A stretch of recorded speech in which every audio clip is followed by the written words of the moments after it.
Okay. I don't know if you noticed, but I did style this today. Yes, you look like you're ready for I put on a mock neck. Are you mocking my neck? Don't mock my neck. You should really cover up. Ouch. Oh, man. That hurts.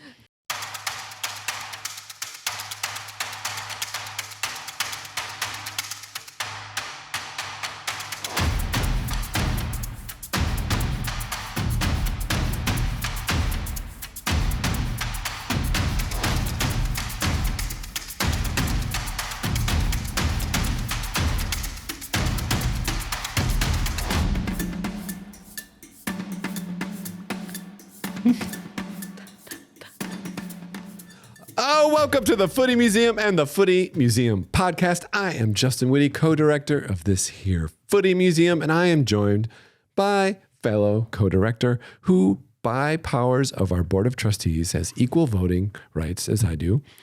Too bad we're always in a deadlock. Oh, geez, that's why nothing ever gets done. It's Maria Van Dyke and Lee. Hi, Maria. How are you? I'm good, Justin. How are you? I'm excited because we're going to talk about brightly colored t-shirts with advertisements on them. My favorite kind of t-shirt. Oh, it's going to be so fun. That's right. We are reviewing all of the MLS kits that came out this week and are slowly appearing on your Apple TV screens. I like that. It's exciting. Every kit has a story. Every kit. That was big this year. Yeah. Every kit has a story, and some of them weren't good stories. A laugh almost broke my neck. I love that. If only you had the gentle support of the mock neck. Every kid has a story, and some of those stories were terrible written by AI. Some of them were. That was the Adidas theme this year. It did seem to try to personalize and get at the histories of the clubs. We'll jump into it. And the way I structured this, because it was my turn to put the slides together, I kind of, because there's so many. It's your turn. Even though MLS only wants to send 8 teams to the U.S. Open Cup, it turns out they almost have 30 teams. That's a lot of kits. That's a lot of teams. So I kind of organized what I thought is first the blah. Okay, good. Like, this is fine. Mm-hmm. These are fine. And then to the good. Okay. And then some kind of asterisks within the good. Uh-huh. Then the not so good, otherwise known as the bad. Yeah. And then the worst. We would never accuse a kit of being bad on this podcast. No. We're nothing but positive. And then I have a category of undecided. I wasn't sure how I came. So you might disagree with some of these. Feel free to make your case and your point. I would love to argue. I hope we do have disagreements. Oh boy, it's just like a board meeting. I can't do it. Okay, first the blah kits. Okay, yep. So under the blah kits, I included the Nashville kit, the FC Cincinnati kit, the FC Dallas, Houston Dynamo, LA Galaxy, Charlotte FC, and St. Louis. St. Louis City. St. Louis City. So first, let me say just a few things about these jump around. Nashville's is fine. It's fine. I like the blue with it. I like that they have a feature where you can you can personalize it with a patch from your neighborhood in Nashville. That's cool. And then apply it. That's kind of a cool feature. Cincy, it's called like the paint kit or something. Okay. I don't know. I have something to say about okay. 2 of these. So Cincy and St. Louis both had like this, we left a blank canvas for you to customize your kit to your life. Because we're a town full of artists and creative people, and the fans are amazing. And it's like, it's just a white t-shirt. Yeah. Then in the ads, they like don't show anybody customizing it. Like, I want to see these things filthy. Yeah. I want to see them splatter painted, but tie-dyed, you know? If you're spending $160 on a shirt, you're also not going to be like, I'm going to see what I can do with this. There was one part in the St. Louis ad where they had a local guy from like a pizza place or like a sauce joint, and it was like, the red sauce is the best or something. And I kind of liked that because I have pasta sauce on all of my shirts. Now, I will say, like with a lot, so many kits nowadays, there's a lot of focus on details. There's the inscriptions on the inside collar, on the back, on the bottom, along the sleeve. And those all seem high quality with Adidas. But this definitely to me seems like a grouping where I almost imagine, this may not be the case, that the teams go into the Adidas headquarters and they're offered 3 packages. Like, you want to spend this much, or this much. And I think this was like a little above base. We're spending a little above base. I do like the detail on the piping for Cincy. Yeah. But yeah, it's like you can really the piping's nice. FC Dallas, I think, always just has the worst kits. It's called like the Afterburners kit. Oh my gosh. I'm like, heartburn. Oh. It just looks like made to go in a discount bin at like a Marshall's or something. It's not the worst. It's not the. I am disappointed with St. Louis because they have a great atmosphere. I think it's their secondary kit. Interesting, though. Yeah, anyway. And the Charlotte one, no, it's supposed to be the Blue Ridge Mountains, but it doesn't look like that to me. No, and to really get that across, they hung it over a painting of the mountains, and it still doesn't look like the Blue Ridge Mountains. So again, close. Like any year, there's a lot of tension on the piping, and I'm sure on young fit athletes these will look great, but they're fine. Mm-hmm. Okay, good. Now these aren't all the ones I thought good. Just the ones that like, okay, these are good. I liked Austin's because it was like old off-white baseball tee, and that compared with their kind of launch of it and everything, it seemed very Austin. Even in this picture, it's on the wood panel wall. Well, it's supposed to be an homage to the Armadillo. Yes, which is on the bottom. Yeah. So that's nice, and it is also secondary, I believe. Okay. Yeah. So I don't know. That suits me just fine for a secondary kit. It's nice. Yeah.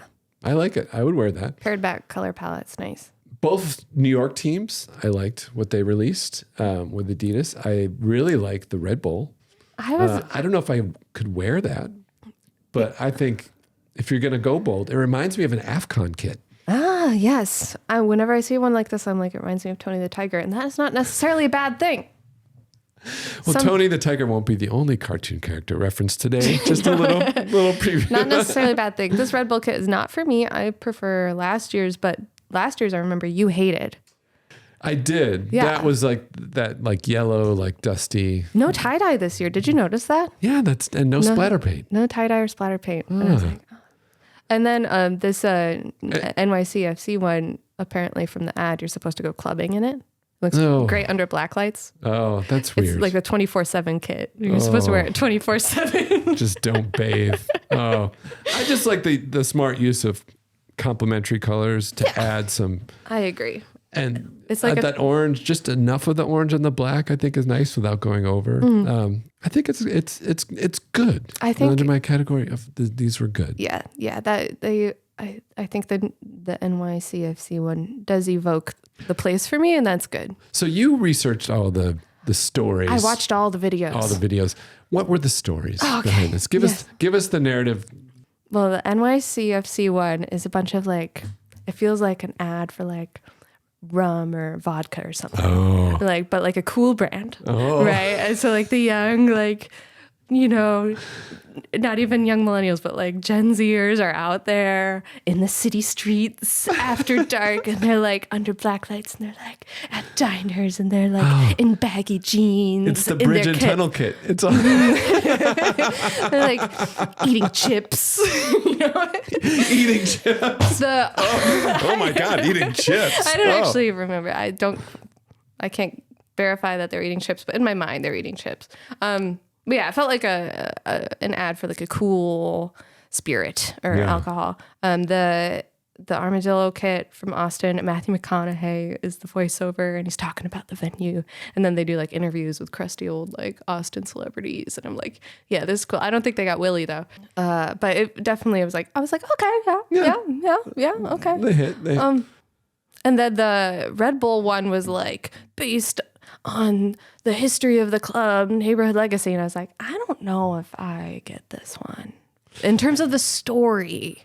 Yeah. Is it supposed to be tied in with the Metro Stars? I don't. But I couldn't place. Huh. Okay. Yeah. Interesting. I don't know. But speaking of history, there was kind of a subcategory this year of the throwback and kind of honoring past teams, especially to the teams that existed pre-MLS. And so highlighted here, are some of them. Not all of these weren't pre-MLS, but the Quakes went with their kind of original logo. You know what I'm going to say? Is this their secondary kit as well? I would imagine it would be. Please hold. I don't know if it's their secondary imagine or their it is, primary, yeah. but it's for a vintage kit. It's really weird to have a really modern logo advertising the cloud on the vintage kit, because it immediately you're like, You know, I don't. I don't think this existed in 50 I'm years waiting ago. for a club to kind of break the structure of the central band branding. When you look at NBA jerseys, where they just limit the sponsor's kind of like a patch. It's like the badge, and then the rest of the jersey. So I think they have shoulder and chest patches, but the rest of the jersey is a team. It's a right balance, I feel. So many, I say this all the time, but so many of these designs are just so thrown off by, especially when you have these healthcare companies like Orlando's. Well, I will say Orlando, at least it has the name of the city. It's true. Orlando Health in Orlando. So you're like, oh, yes, Orlando. So Orlando, and this is also kind of a throwback to their history, and it has that 3-headed lion crest, which is not their normal badge. It also is kind of baseball-y with the little button. That's true. Yeah. It is true. And I like the bright colors. This almost made my list like fine, but since it was kind of a throwback. When I looked at it, I was like, and then I looked at it, and I was The details were nice. oh, okay. And then I looked at it, and I was like, okay. Yeah. Okay. And then Vancouver, again, throwback. Vancouver and the Quakes, were they both NASL or we should check out. We should check that out. Yeah. But this is both of their 50th anniversary. And I believe, is it also the Sounders 50th? Yes, it's also the Sounders 50th. And the Sounders are also unveiling their new crest design, which, as you know, I'm a big fan of. They went okay with the stripes, but then they have some callbacks on the details, like the orca, which I love. Yes. And actually, I'd say strong kit this year, Yeah, I agree. It's a good one. This was one of my favorites of the year, was this Seattle Sounders one. I like the slow shift away from neon green. It's just slightly toned down. Soft green. I like it with the blue. I like that transitional darker green color on the stripes. It reminds me a little bit of why I like the Man United away kit this year. Yes. Yeah. There's a certain simplicity to that. I do like the story with the Quakes has the players working at a fast food restaurant, but it kind of has that that California lazy summer vibe, I guess. Lazy summer. Except it's all tech bros over there. Yeah. And then also look at this story. I clearly understand this story. People in Portland like to smoke weed. That is, I know it's tied in with the Nature Conservancy and about the beautiful nature surrounding. But if you look at kind of the Instagram filtered video they release and as an example of one of the models they showed, and really how they just tried to display these needles. This is I think the first weed branded kit. Yeah, they could have just swapped out some of those pine cones for like marijuana leaves, and you would never even notice. You wouldn't blink an eye. That's all I see. Yeah, that's all I see coming out of like the armpits. Yes, it's just like when I look at this, I'm like, you know what, I like it, and then I think there would be pine needles coming out of my armpits. This is a stoner classic. The ad for this did feel like a Portland Travel Bureau. It did, ad. Except it was on a cloudy day. And it was kind of like, I don't know if I really want to go to that beach on this day. It looked kind of cold. No, people don't go to those Pacific Northwest beaches to swim. They go there to contemplate. And to smoke weed. Yeah. Yeah, which would be a perfect activity in this kit. Now the fire. Now, let me say, I bring this in because it is the team I support, and this was a big change. So I put it more in here to talk about it for a minute. Sure. Because this was a big move to return back to red after the club tried to steer away from this identity much against the wishes of the fans. So this is the first red kit since I think 2019 maybe. 2019. Yeah. That's what Alan said on our last in five seasons.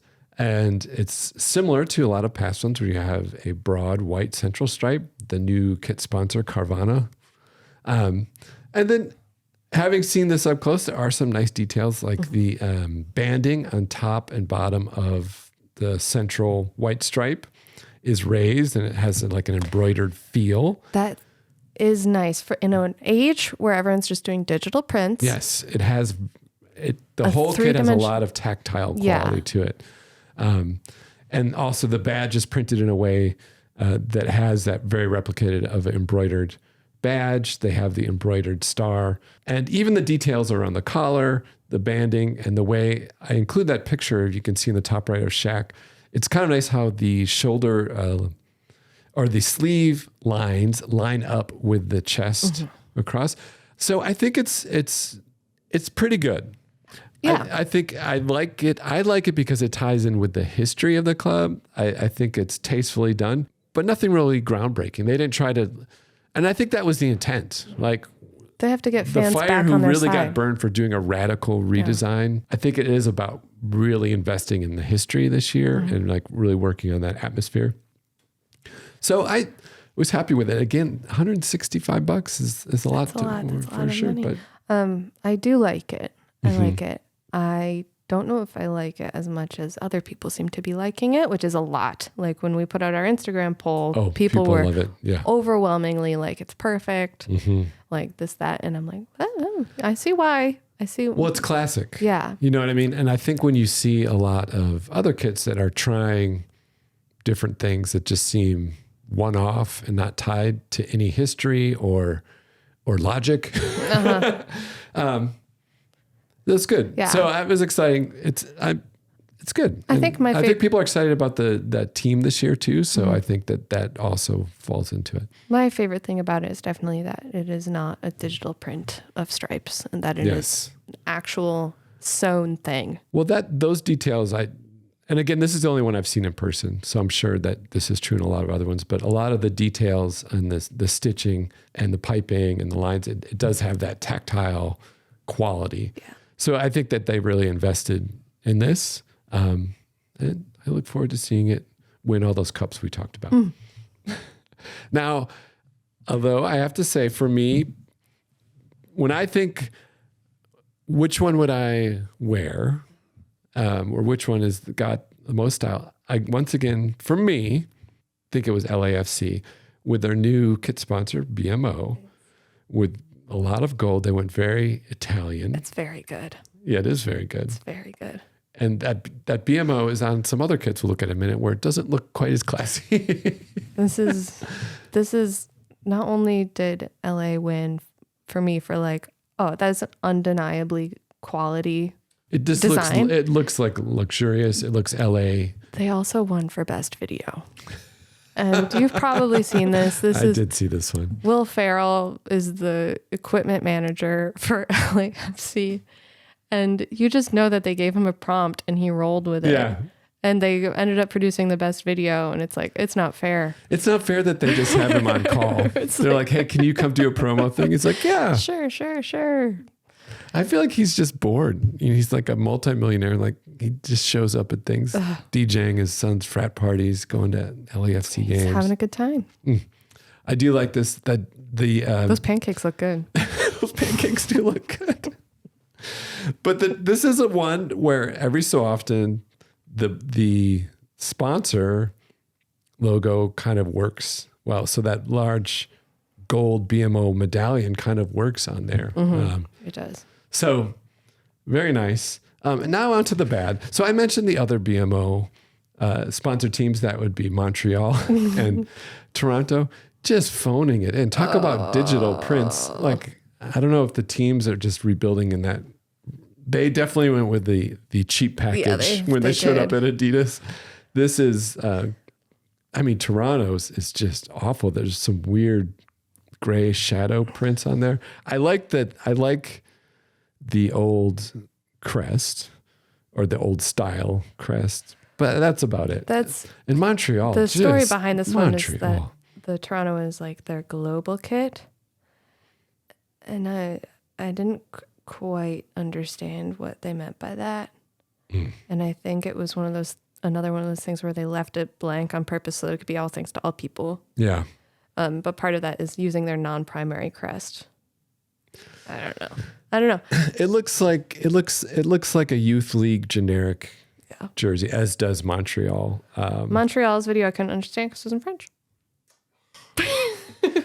And then two teams, Kansas City and Philadelphia, decided it would be a good visual reference to create a pattern that appeared to suggest their players were run over by a truck. It's just like, I'm sure that the Union one's supposed to be snakeskin. Is that right?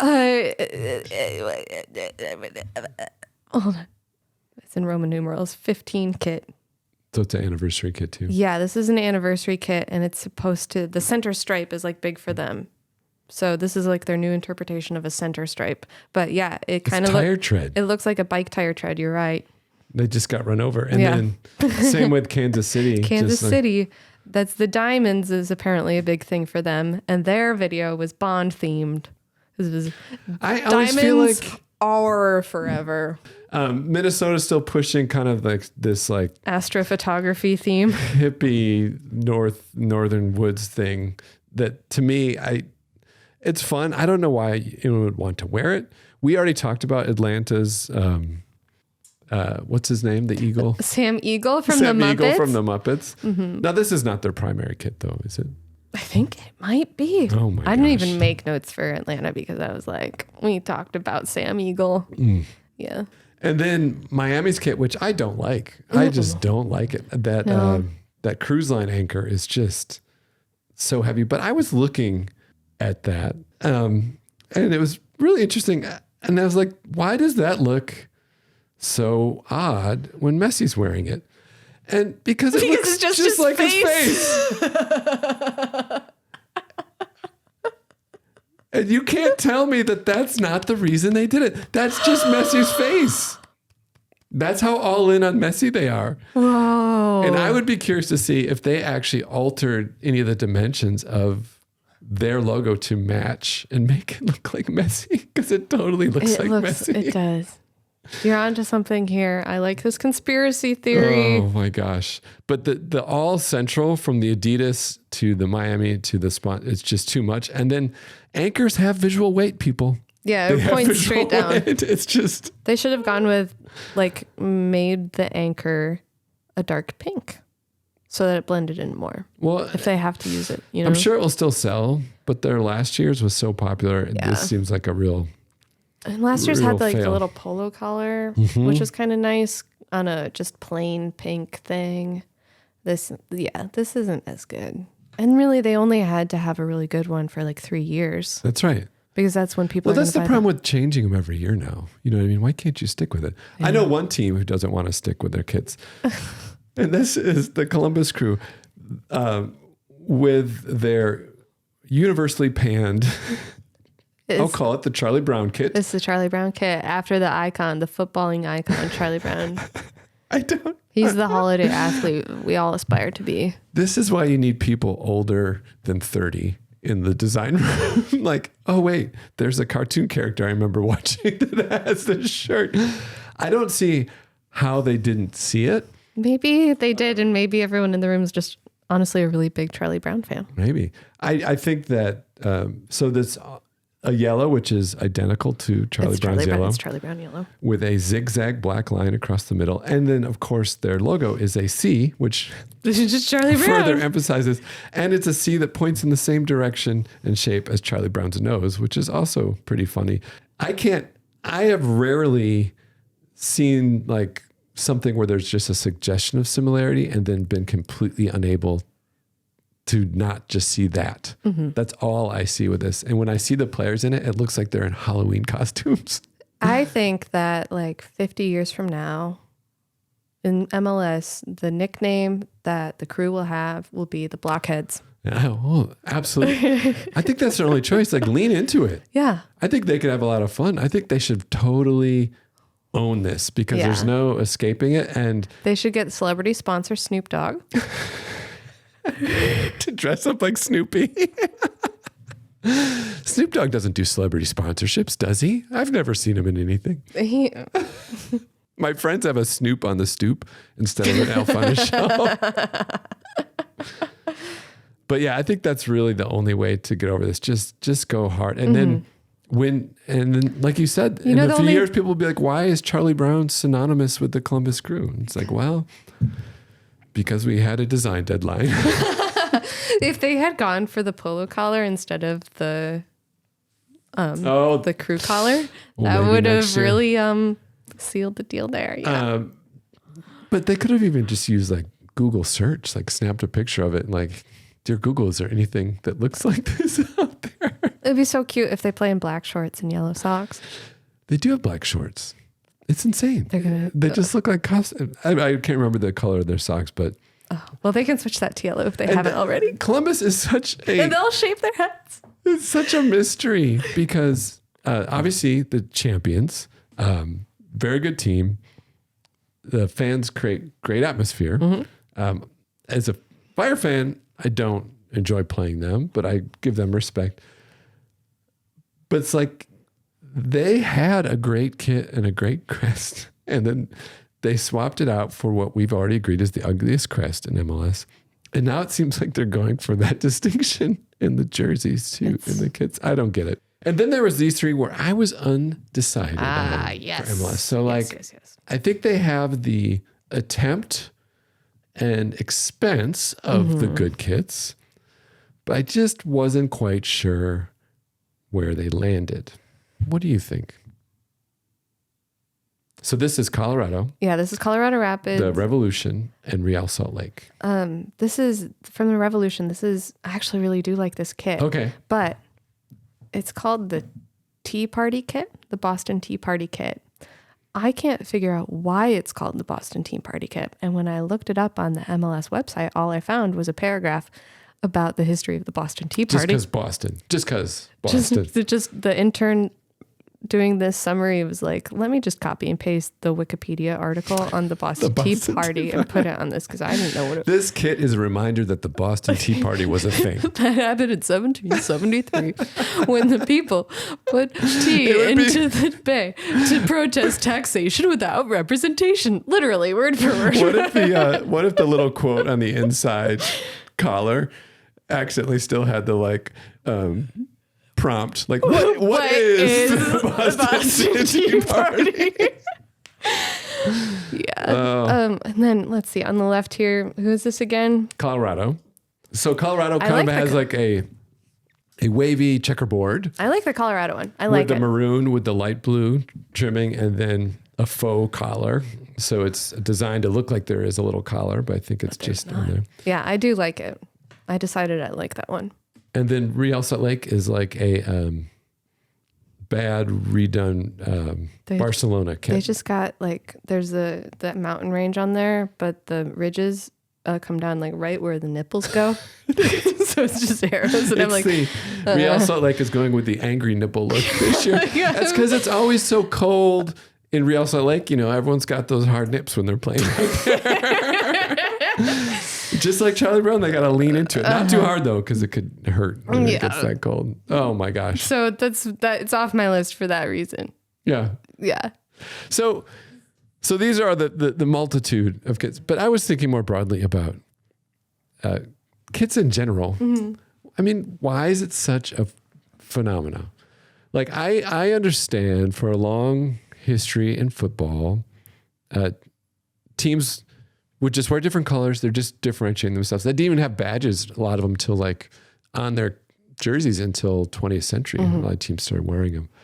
And I think at that point, they were such an image of the actual player that anyone who could get a kit, it was desirable, right? Because it was so tied in with the actual game. That makes sense. But now they're mass produced. They have these big logos on it. They're so expensive. What do you account for their popularity? Is it an excuse for boys to play with clothes? I mean, I do think, I think that is part of it. Yeah. And not just boys, I think. Well, I would be curious to see the breakdown in sales. But it is a way to play with clothes. I did. That's allowed. Yeah. Yeah. And I think people don't wear fancy things every day anymore. Yeah. Right. And so like today I put on a good kit. I decided to come wearing a good kit when we were talking about kits. And I was like, I'm gonna dress this up today. And I put on my mock neck underneath because I was like, that's fashion. It is fashion. Yeah. And like I probably wouldn't just go out with the kit on with jeans because it's fancy. It's got feathers on it. It's got peacock feathers. Silken, right? So I don't know. And I think there is something there's about a dress up thing. There is an extravagance to it that's not allowed in normal dress, or people don't allow themselves to wear. I would never buy a peacock t-shirt. But I wonder if that, because I was equating it to sneaker culture as well, where I think there's a similar thing where, again, I would guess, if I had to guess, majority men dive hard into it, and there is kind of a celebration and allowance to be pretty flamboyant with some of these shoes, pretty expressive, but it's still within the framework of a brand or a sport, so that makes it safe, right? Yeah. It's still masculine, it's still sport based, but I do think a lot of it is that desire to have something, to play with color, to have something distinctive, to stand out. And I just wonder how that evolves. You see a lot of people do their own redesigns, their own rebrands of kits. But like I met a gentleman this last week who had made his own fire hat, and kind of to what the clubs were saying they want people to do with their kits. I would love if fans just started to make their own clothing based on the teams. You know, why this overly branded element? I don't know. Yeah. Well, how do you feel when you wear a kit? I'm not one who wears them that often. Like I'll wear them for sometimes when we do this show or when I go to a game. It's not something I wear about. I see a lot at the gym. Yeah, because the cross purpose. But then the flip is a really well-designed kit is actually not always great to work out in because it's got like heavy badge driver. But it is like a stylish, it can be. But then do you really want to get your kit sweaty? Yeah. Also, there's a lot of armpit chafing. Yeah. Yeah. I find that the cut of kits are not flattering to an older man's body as they are a young athlete's body. I've heard that from older men, and I have no evidence if that's true or not. But I do enjoy wearing the colors and crest of my club. I love that. Like I am buying into this group, this tribal activity. I think that's what I react most to as a style thing. I've bought kits before because I think they're cool, and then I try to make them work, and it just doesn't. I can't get past the sense that it is just this shirt, this branded shirt. I don't know, but it's evolved past that, right? There's that whole page of Beyond the Pitch or something like that. That's just purely fashion, of people in fashion wearing kits. You look at like the Italian kits we talk about a lot. Yeah. That's moved way beyond sport, right? Well, I think, there's something to me about the material of it where I'm like, yeah, I could see pairing that in these types of ways. That's so much more than throwing on a jeans and a t-shirt. So I think there is the opportunity there beyond the like tribalism of this is my team that I support. There's the, look at how cool this looks to play dress up. Yeah. I guess I would just I love when fans take things and make it their own and creative things kind of come up. I'd love to see that start to more manifest through clothing as well. Yeah. And take some of that ownership back. Spill some red sauce on that kid. Get some red sauce on that St. Louis kid. But there is something funny about all of like these like smaller, like Midwestern, more like non-coastal cities all kind of had the same video where they're like, it's the people that make the city unique. And it's like, well, of course, yes, that's one of the things, but also I noticed that as well.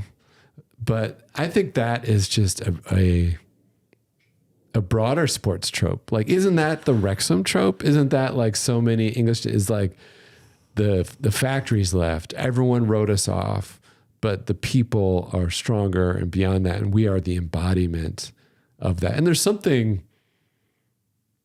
is something very moving about that narrative, because I think everyone has an internal narrative that I don't have what I should, or I don't, like no one understands how great I am. That's just me. I tell myself that over and over again. I just rock back and forth. That's healthy. But you know what I mean? Not to a crazy extent, but I think it does align with an internal dialogue that people have of maybe not being recognized or respected. So I think that's maybe why it's always picked up. But I agree, it is a little too much. It's the pace. It should be more like Portland, like we smoke weed in the woods. Tap into that one thing that really makes you unique. Yeah. I think too. Like in Chicago, we had a fire that destroyed most of the city. Actually, the Chicago fires was kind of more individual, because I think it was really fan oriented. Yeah. And the history and legacy of the club. But I think one thing that's happening now too is the types of ways people tell stories. And I don't know if they had the same production team on many of these, but like it is with everything now, where there are buckets, and there's the bucket that this is the package that is the launching point for whatever you're telling your story. Right. But you're right. Then there's just the package, and it rings less true with different cities. So, well, I would say the other issue is in MLS and American sport and American culture in general, because there is always a recreation of identity as branding, there is a ignorance of or whitewashing over true histories that could be built to build that club. And I think because it's a picking and choosing, right? But as we mentioned last week, there are teams starting to get a little older, and histories of any organization and community are complex. Mm-hmm.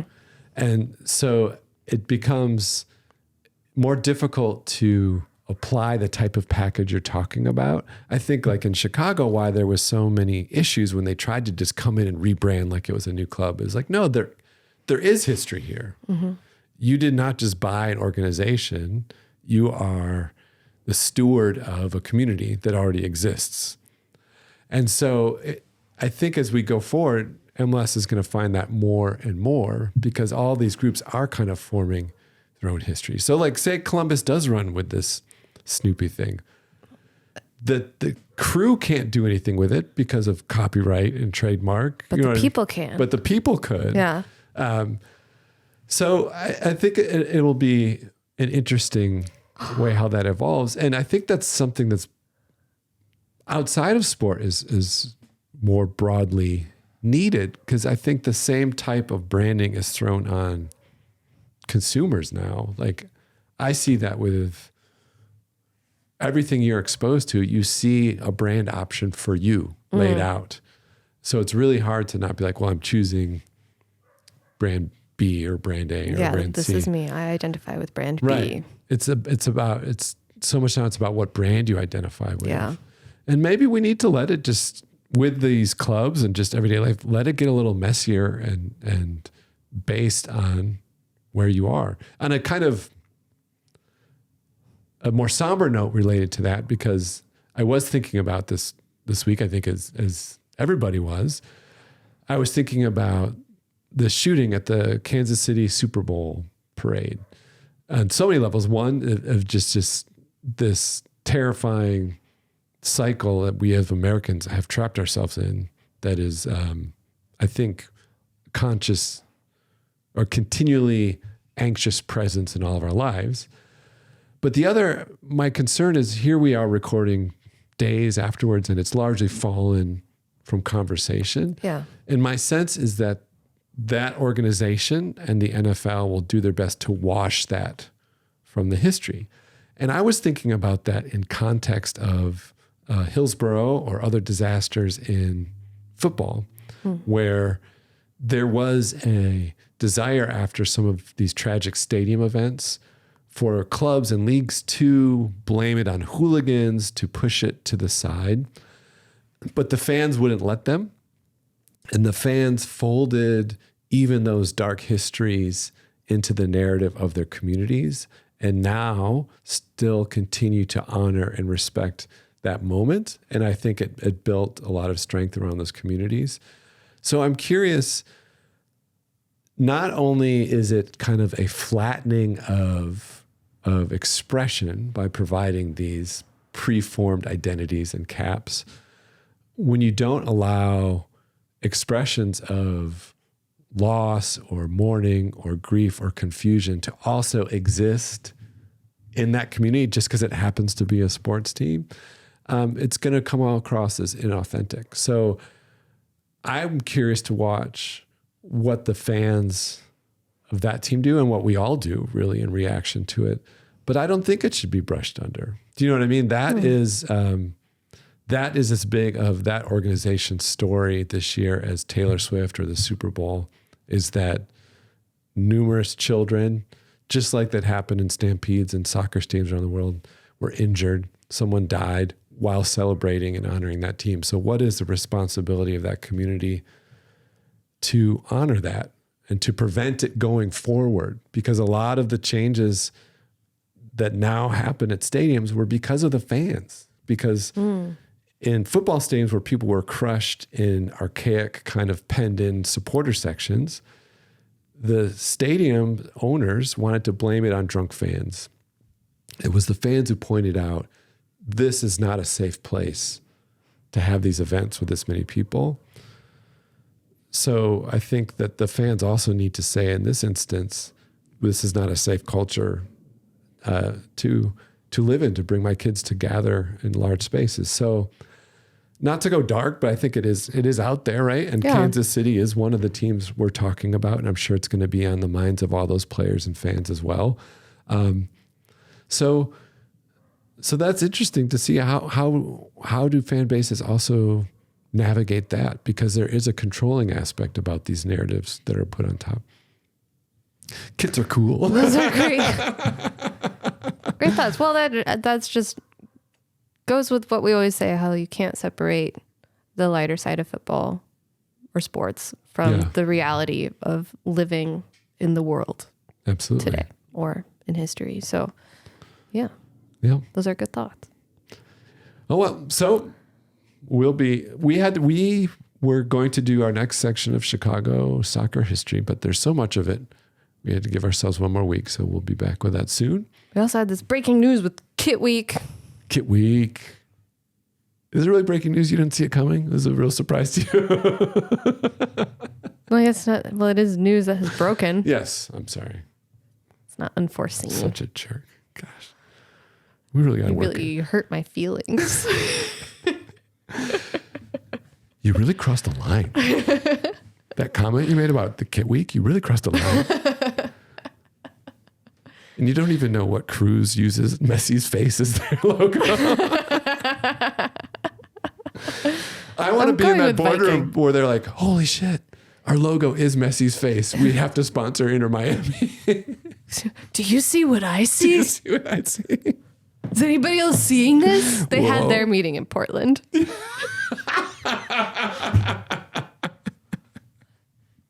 And they were not looking at a picture of Messi. They were just looking at their hand. Do you see this? Do you see that? I love the woods, by the way. I love the woods. Well, so that's our really, I guess we do an unsolicited and underinformed pod every week, covering the week of football. And that was kind of our unsolicited and underinformed take on all these kits. And I hope you enjoyed it. And if you did enjoy it, you should check us out on all the socials at the Footy Museum, and go to our website, thefootymuseum.com, and just hang out outside of the museum. Are you sure you want that? I mean, it's a giant public place. You know, it's thousands and thousands of square feet. Okay. Yeah. But you won't find the address anywhere. Subscribe to our podcast wherever podcasts are found, or on YouTube. You can watch us as we... You really should watch us because we talk about visual things. We do. And we will talk to you soon about the story of football. The story of football. The soccer kind.